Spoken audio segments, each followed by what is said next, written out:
Welcome to the Black Kitchen Podcast, a mini-series made to celebrate the winding, vibrant history of Black food culture in the U.S. My name is Adrian Miller. I'm a culinary historian, food writer, and soul food scholar, and I'll be your host. Let's get into it.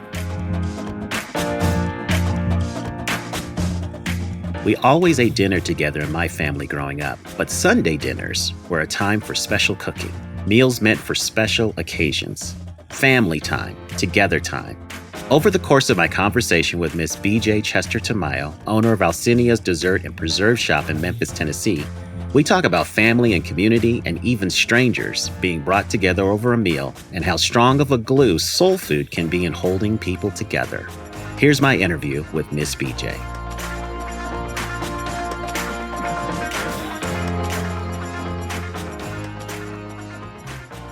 All right, Ms. Vijay, thanks for joining us today. Thank you for having me. I am so very excited. Tell us a little bit about where you're from. I am from Meridian, Mississippi. I am a sip girl. Ah, okay. So how does a sip girl get to Memphis? Do you really want to know? Oh, yeah, of course. With a dumb ex-husband that was in the military. We was trying to get closer to home, and so we had some choices, and Memphis was one of those choices to try to get close to our family. It was a community. Meridian, Mississippi was a community on 11th Avenue. I love it. You know, I wouldn't change for nothing what I was brought up in. The people and the church that I was brought up in was just phenomenal. From Memphis to Hawaii and back again. Wow. Okay, so I'm curious. Did you grow up cooking? No, I did not. As one of my homegirls say, you didn't even boil water growing up. And I did not. And when I opened the restaurant, I look up a lot of time and tell my father and my son, both of them are deceased, that I know you all are tripping because I am too. Because no, I did not cook anything growing up. My mom was an awesome cook. That's who Alcenias is. Okay. Were you at least handing kitchen utensils to her or anything like that? No, sir. Okay. I wasn't even in the kitchen. I was the only child, so no, I did not. I'm honest. I'm honest. That's why I say if I can learn to cook, anybody can learn to cook. Okay, so tell me about how you learned to cook, kind of your earliest cooking memory. How did that get started? When I opened the restaurant. Okay. And I'm being honest. I cooked some when I got married, had a child, made some horrible mistakes, put some mayonnaise in rice one time. And I said, well, I thought if you like mayonnaise and you like rice, you would like it. He said, but not together, Jay. I'm like, oh, okay. So my thing was that my mom was such an awesome cook that I didn't want my heritage to die with my mother. Because a lot of time, you know, in the African-American community, we have great cooks, and then when people die, we're like, oh, I wish I had got that recipe. Oh, I wish I had got this recipe. And they're gone. So I didn't want that to happen to me, my future generations. So that's when I say, I want to manufacture. I grew up on homemade peach preserve, pear preserve, fig preserve, cha-cha, apple butter. So those are the things I wanted to do. So after I lost my only child, he was 14, and then when I lost him at 22, that's when I said, how can I get these products out? And somebody said, have you ever thought about opening a restaurant? And I'm like, nope. So I took that idea, and that's how Alcenia evolved. That's why it's called Alcenia Dessert and Preserve Shop, because I wasn't planning on cooking. I was just planning on making preserves and having games in the restaurant, and people could play games and get some biscuits or something with the preserve. I don't know what I was thinking, because when I called my mom, when I opened on November the 7th, 1997, and people started coming in saying, where's the chillings? Where are the greens? Where are the yams? Where this? So I called my mom and said, these people want food. And she said, I started to tell you that wasn't going to work. So I started cooking. She gave me her recipes, and she would come to Memphis. And then sometime my mom could call me from Meridian and say, this should be ready by now. This should be that color by now. That's how I learned to cook. Yeah, tell us more about your mother. I know she was such an influence in your life. Oh, my God. Do you have all day and plus 10 years from now? My mom was Alcenia Clark Chester. She was one of 27 kids. My grandfather had 19 by one wife, 7 by one wife, 9 by one wife, 9 by the other wife. He lived to be 93 years old, still farming, living by himself. And my mom said they always cooked, with so many of them, even though, it was two different sets, they always got together for Sunday dinner. So she started at 9 years old cooking, and so they would get together and have big Sunday dinners. And she was just always such a fantastic cook. And like my apple butter, things like that, that's something my mom, it's her recipes, even though apple butter is out, even though cha-cha is out, even though bread pudding is out, even though sweet potato cobbler is out, the way my mom did hers is different. So when I was a child being brought up in Meridian, Mississippi, in one of my cookbooks, I talk about how people would always, some reason, some way, somehow find a time to stop. Right at the time my mom was cooking. And even though it was just the three of us, my mom always cooked like she was cooking for like 10 people. My mom was such a loving person to the day she left this earth. My mom, she could taste something. She could tell if you left something out. She still knew every recipe in her head. There is no woman like Alcenia Clark Chester. She was phenomenal. Wow, she sounds like quite a blessing. So, did she ever Yeah. tell you about the Sunday dinners that she had growing up? I'm just wondering what a typical menu might be for one of those Oh, it dinners. would be, my mom like homemade chicken and dressing, fresh corn off the cob. And, one thing she would talk about the cake. And she would talk about she was so short when she was, growing up at 9, it was hard for her to get to the stove. But she told me how they used to make a pound cake, that they would take a dish pan and then they would take a wagon wheel and they would put the wagon wheel on top of the stove and they would turn it until the cake kind of, rose a little bit. Then they would take the cake and put it in the oven and finish cooking it. And my Wow, grandfather grew everything. I can remember the first canned biscuit my mom bought. My father and I said, I was a teenager, and we like, she must be sick. She don't bought a canned biscuit. And, then one time my son, we had went home and mom, he loved my mother, anything mama cooked. He would call her from college and say, mama, he called her mama, how to do this and how to do that. And she'll say, the baby called me at 7 o'clock this morning and wanted to know how to make some pancakes and stuff. He was getting up. I said, Mom, Go wasn't getting up. Go was getting in. Go don't get up at 7 o'clock in the morning. So one time we went home when he was a teenager and, he got this big old piece of sweet potato pie. And then I saw him throwing the sweet potato pie away. And I'm like, why are you throwing that sweet potato pie away? He said, that's okay, Mom. That's okay, Mom. Mom, sick. She don't feel good. So I said, Mom, go in here throwing this sweet potato pie away. And she say, I can cook that pie. She named her sister. I'm not going to name which one.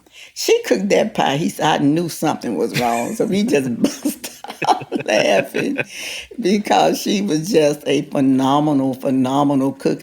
Rice pudding, anything you would name that was made with love, the yams. And my mom talked about how they would take the corn and take the corn to the mill and have the corn grind.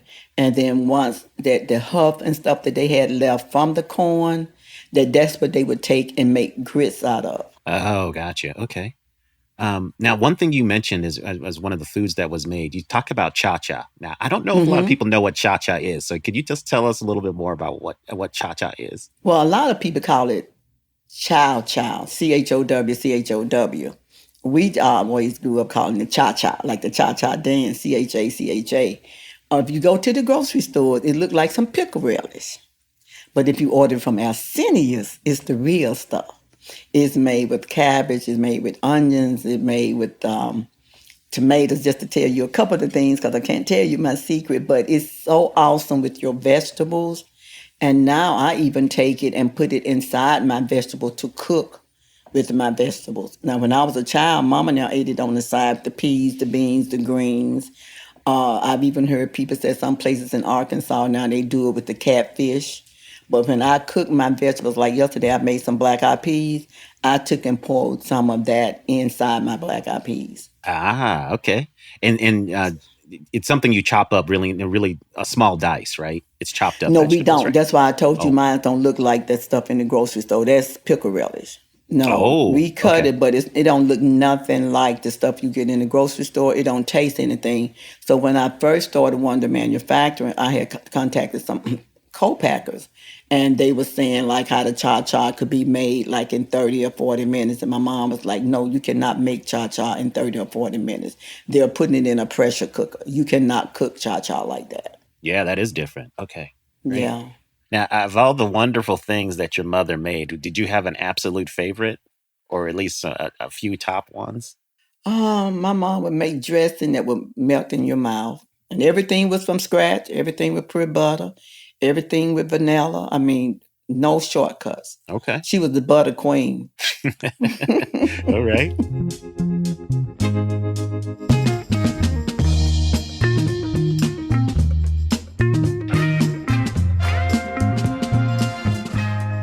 Yeah, tell us about your son, Go.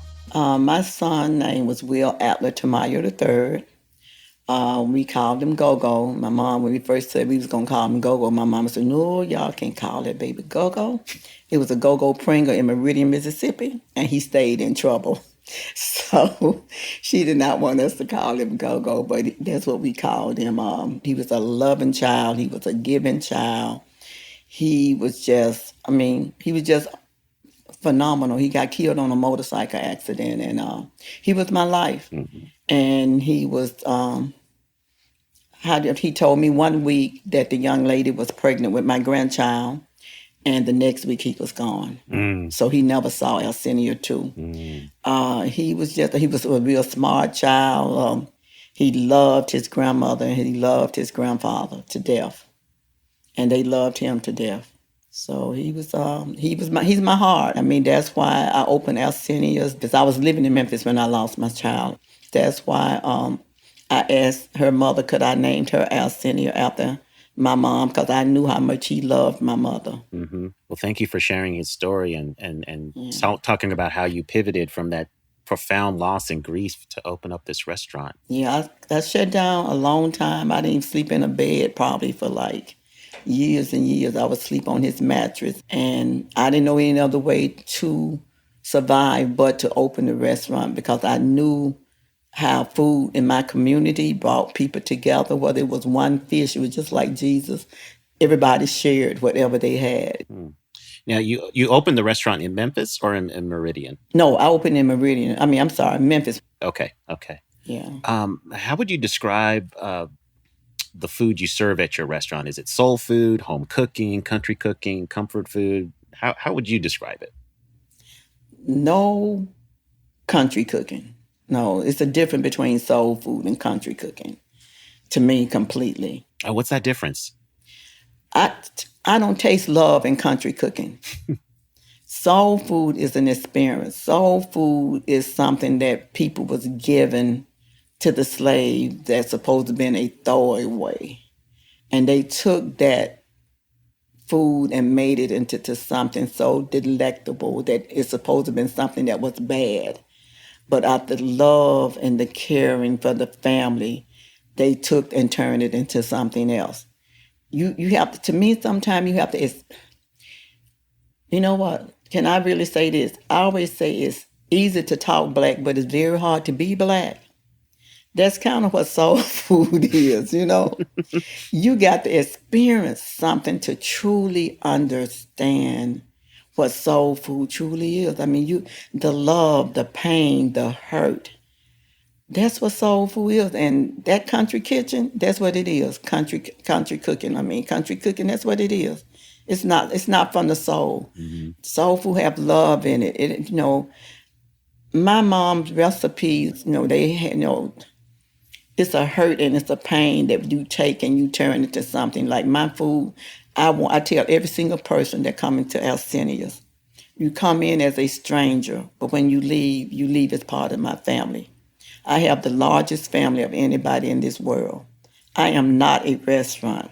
I always say I'm a mission. My play brothers say, well, mission down the street for $10. I'm like, whatever.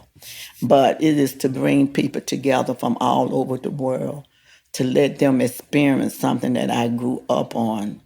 That's why I opened Alcenia after I lost my child, because I didn't know no other way to come back. Mm-hmm. I was completely gone. I wouldn't kill myself, but I didn't care if I had a past, because he was my life. He was my world. And so I had to find something to survive. And I thought about how food in Meridian, Mississippi brought everybody together, no matter what. Christmas, 4th of July, or just people coming home for the summertime. How my mom have cooked food for 50 people, one person, and the family reunion. I'm like, when did you start? It was a way to show people just how much you love them and how much you care about them. That's what Alcenia is to me, and that's what my soul food is. So that's why I tell people I am the best in the world because I have something that nobody else have. I have so much love in my food, and if it's not right, I don't give it to you. That's who I am. Yep, there you go. Now, I actually have a copy of your first book, which is an autobiographical cookbook. You have the Healing the Soul. Yeah, that's the one that I wrote after I lost my child. Yeah, tell me about that book. That cookbook was a way for me to help tell my story about the loss of my child. And that cookbook was a way to help me to heal. And I even dedicated a part in there to people that have lost a child because you're never the same. Mm-hmm. You're never the same. The sky is not as blue. The grass is not as green. Even after 20, let me see, Alcenia's 24. So even after 25 years, I still cry. I tell him every day I would give my life if I could bring you back. Mm-hmm. My goal is to take that cookbook and, to be able to give it and send it to anybody that have lost a child and to send them a dessert, a nice loving pound cake and the prettiest box and say, I hope this helps you start healing your soul because you're never the same. So that's what that cookbook is about. It's about how I had to find a way to come back in the restaurant, and that cookbook helped me to do that. But see, I wrote that one that way because I had lost my child. So it was about something that was sweet and, trying to relax. And for me, when I say sweet, it's about I was trying to bring some lightness to that because of the tragedy. You see what I'm saying? So that's why that's all desserts in it. Now, you mentioned that Alcenias is a mission Right. as well. And I just want to read the motto that you have in your cookbook here. You said the motto at Alcenias Desserts and Preserves restaurant is to feed your head, your heart, and your stomach. Mm-hmm. When we make the heart and head feel amazing, I know your stomach will be covered with the comfort food at Alcenias. That's right, baby. I got you then. Mm-hmm. Yep. All right. I got you. And that's what I'm about. And you're living that out in this restaurant, right? Now, you've talked about your customers as your family and that you have the biggest family in the world. Tell us about your customers. Are there some memorable customers? I think you have family all over the world now. Can you share some of those experiences? Oh my God, that's in my second cookbook. My second cookbook even have pictures. Like the first one have comments, but the next one even have language with different people. I be saying, don't write that in that language, and I don't know what you're saying. Think you saying something good, And I have pictures in there. It's called Soul to Soul from Alcenias to the World. I've had people as far as way as I was on TV in Korea last year, before COVID. So that's what 2019. So I've had people from Korea. I've had people from Peru, Australia, London. And people come in and sometimes they'll ask me, "What's a yam?" And then one time I asked somebody, "Where you from?" And they're like, "We're from Morocco." And I'm like, "Oh my God, I don't know what to compare that to, but you'll like it, And so a lot of people that come in have never had soul food. Yeah. So, Ms. Vijay, what does Alcenias mean to your community, to Memphis? You're getting a lot of love for customers. I know you talked about customers actually helping pitch in at the restaurant, making dishes and things like that. So tell us about what this restaurant means to the community. So the food is good, but it's the way you treat people. I mean, you let people know that you're important to me. And I truly say that I love them and they're part of my family. I mean that. I don't say what I don't mean. And I don't do what I don't want to do. I keep it real. Either you like me or you don't.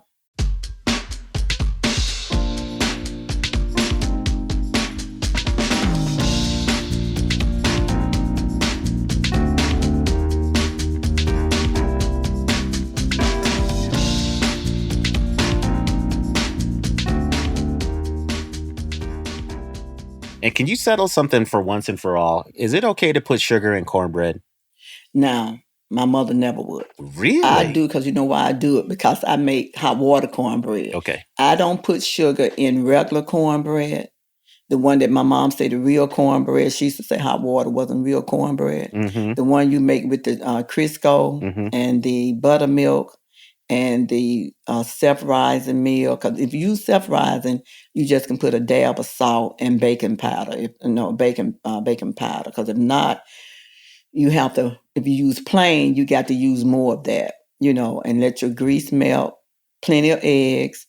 And when your grease melt with your buttermilk, make sure you use buttermilk. That's the old-fashioned cornbread. Okay. I have never put sugar in that. Now, what kind of cornmeal are you using? White cornmeal or yellow cornmeal? I like white cornmeal. Yeah, never used yellow. And then I'm doing now what I used to do both cornbreads when I first opened the restaurant. But the hot water cornbread, people went more toward that. So I stopped doing the old fashioned cornbread that I was brought up on. Because I had never heard of hot water cornbread either some people call it fried cornbread, until I moved to Memphis. Yeah, could you our listeners may not know about hot water cornbread, so can you just kind of describe that a little bit more, just so they know Yeah, what hot that water is? cornbread is nothing again but your cornmeal. And say like if you're using 2 cups of cornmeal, I don't like to taste the sugar, so you might put like a fourth of a cup of a half of a cup, of sugar. Your water got to be boiling hot. You can't take it out of the sink. And if the bread don't start rising, when you put the water in, it's supposed to puff up, then the water's not hot enough. And you have it, stiff. And then you take it and you fry it. You can fry it on the stove or on the grill. And that's what fried cornbread is. It takes Mm-hmm. no time. It probably takes 10 minutes altogether. I made some yesterday with the black eyed peas. Man, I'm getting hungry. Okay, well, when I think about cornbread, I need to wash it down with something. So I've heard so much about ghettoaid. I just had to ask. Tell me more about it. I'm going to tell you. A guy came in when I opened, maybe been in business 23 years, maybe like after my 9th or 10th year. And he said, you have everything except you don't have any Kool-Aid. And I looked at him. The very next day, I went out and I bought Kool-Aid. But I am so serious about my Kool-Aid. I came in one day, I had been somewhere and somebody had made some. And they like, ooh, he didn't make that Kool-Aid right. And I was so upset. Because on one of my Kool-Aids, I used 3 flavors. In my other Kool-Aid, I use 5 flavors. So the one I say more of a summer type Kool-Aid, I use 5 flavors in that. And you wouldn't believe someone called me yesterday to tell me how they was enjoying my cookbook, and they said I have to now make Kool-Aid all the time for my grandson. And I started calling it ghettoaid because it remind me of that anybody and everybody got some ghetto in them, no matter where you live, no matter how much money you have. Yes, you do. You got some ghetto in you. Yes, you do. So it's when to me you just had just a little bit of something and a little bit of something, but your mama took it and made it into something just like soul food, so fantastic. And I just came up with the name ghettoaid. Mm, Because everybody got some of them in it. mm. Got some ghetto in them, no matter what they think. Yes, you do. So yeah, Kool-Aid was even I've even heard somebody say they do Kool-Aid pickles. I never had that before though. I was just about to ask you about that. I've actually had them, but I was wondering. Okay. Do you like them? I do, because, if you like the taste of Kool-Aid and the taste of pickles, it's just a sweet and sour combination. If you don't like either one of those things, it's one of the nastiest things you'll ever put in your mouth. But Well, I you don't gotta like you gotta pickles, like so pickles and you gotta like Kool-Aid. yeah, I love Kool-Aid, but I do not want any pickles. Yeah, Okay, I I eat don't think one you'd on be a feeling. hamburger, but yeah. Yeah, you wouldn't be feeling this then. So Miss Vijay, I can just tell from the conversation that faith is an important part of your life. Could you speak to that? Do you really? You got enough time? That's just like about talking about my mama. Um, you know what I tell people now? God has been so good to me. As much as I've gone through my child, through my mom, through my dad. What can I say? My mind went 10 different ways. If I wasn't brought up in the home I was brought up in the family and the religious background that I was, I don't think I could make it. Like I said, when you lose a child, It's the biggest hole in my heart. I say it's like a well where you think you at the end, and a well, you can't see an end into a well. That's how I feel about losing my child. It's a hurt in my throat. I don't know. I mean, it's a hurt that aches even in my throat. So if I hadn't had faith through my mom and my mom and dad always taught me I could be and do anything in this world I wanted to be. And until the day my mom died, twice, when she was here twice a day, my mom prayed. And I always heard my mama say, you can do anything but fail. I heard her say that every day, Steph, but it didn't really register to me until my mom left here, just how powerful that is about you can do anything but fail. That's what she told God every day.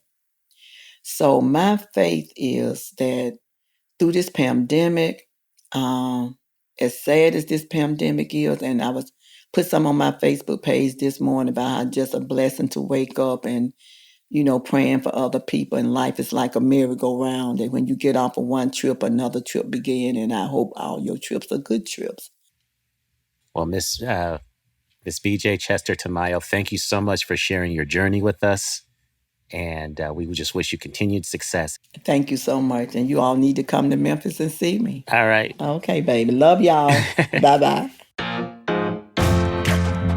Wow, what a great conversation with Miss Vijay Chester Tamayo of Alcenias in Memphis, Tennessee. Head over to alcenias.com to buy some of Miss Vijay's famous apple butter or one of her cookbooks where you can learn to make it yourself. That's alcenias.com. All right, that's it from me. Peace.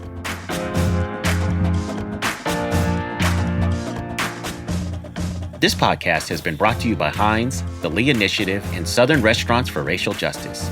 You just heard from one of the more than 60 restaurants in our 2021 Black-owned restaurant cohort. To learn more about this partnership, visit theblackkitcheninitiative.com.